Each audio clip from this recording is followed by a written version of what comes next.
পারিয়া আসছে, পারিয়া টিজার আজ লঞ্চ করা হয়েছে। তো আমরা প্রি টিজারে যে ডায়লগটা শুনেছিলাম ঠিক সেই ডায়লগটা দিয়েই টিজারটা শুরু হচ্ছে।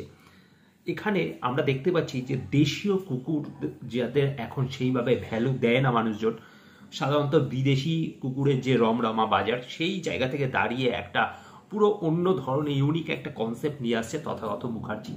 এবং এখানে অবশ্যই one and only Bikram Chatterjee, যিনি নাকি এই চরিত্রটির জন্য যেভাবে নিজেকে চেঞ্জ করেছে, তার বডি ল্যাঙ্গুয়েজ, তার পুরোপুরি গেট আপ সব কিছু যেভাবে চেঞ্জ করেছে সেটা সত্যি প্রশংসনীয়।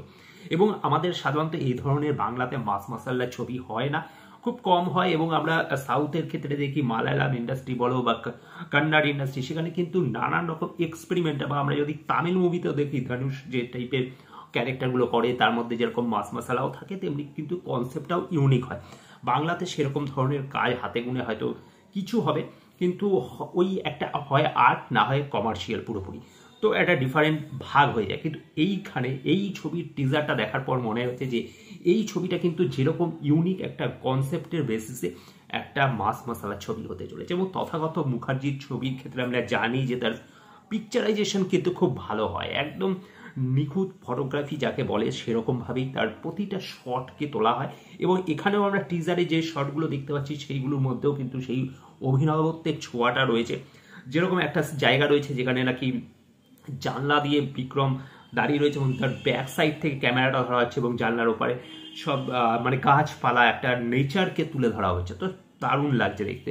তো এরকম বেশ কিছু সিন আছে এবং সেই কুকুরের সিনগুলো যেভাবে তোলা হয়েছে সেটা আমার মনে হয় পুরো ছবিটাতে মানুষকে পুরো ইমোশনাল করে তুলবে এই কনসেপ্ট। এখানে বিক্রমের চরিত্রটা অবশ্যই কথা কম বলা একজন মানুষ, যে নাকি কুকুরদের হয়ে প্রতিবাদী হয়ে ওঠে এবং কুকুরদের একটা কণ্ঠস্বর হয়ে ওঠে বলতে পারো। তো সেইভাবেই তার একদিন কুকুরের সাথে একটা পরিচিতি ঘটবে তার, এবং তারপরে হঠাৎ করে তার যে প্রতিবাদী রূপটা আমরা দেখতে পারবো, সেই কারণে তার যে ফিগার, তার যে বডি, সেইগুলো আমরা দেখতে পাচ্ছি। তাকে লুকে একদম মাস্টারপিস করা হয়েছে, কিন্তু তার ডায়লগ কম থাকবে কিন্তু সে কাজে অনেক কিছু করে দেখাবে। এবং এখানে সৌম বলে যে ছেলেটি এখানে ক্যারেক্টারটা, ভিলেনের ক্যারেক্টার যে করছে কসাই, তারও কিন্তু ভূমিকাটা বেশ থাকবে। পাশাপাশি আরও অনেক চরিত্রের সাথে ইন্ট্রোডিউস করা হয়েছে, যেমন অম্বরীশ আছে, এরকম অনেক ক্যারেক্টার আছে, তাদেরকেও দেখানো হয়েছে টিজারে হালকা করে। তো যাই হোক, এটা তো একটা জাস্ট ছোট টিজার ছিল, এরপরে ট্রেলার এখনো আসা বাকি আছে। কিন্তু টিজারে হয়তো আমরা কিছু শর্ট দেখতে পেয়েছি, ডায়লগ সেম রাখা হয়েছে যেটা আমরা প্রি টিজারে শুনেছিলাম। তো ট্রেলারে এর থেকেও আশা করছি কিছু গল্পের হালকা ধাঁচ একটা দেওয়া হতে পারে।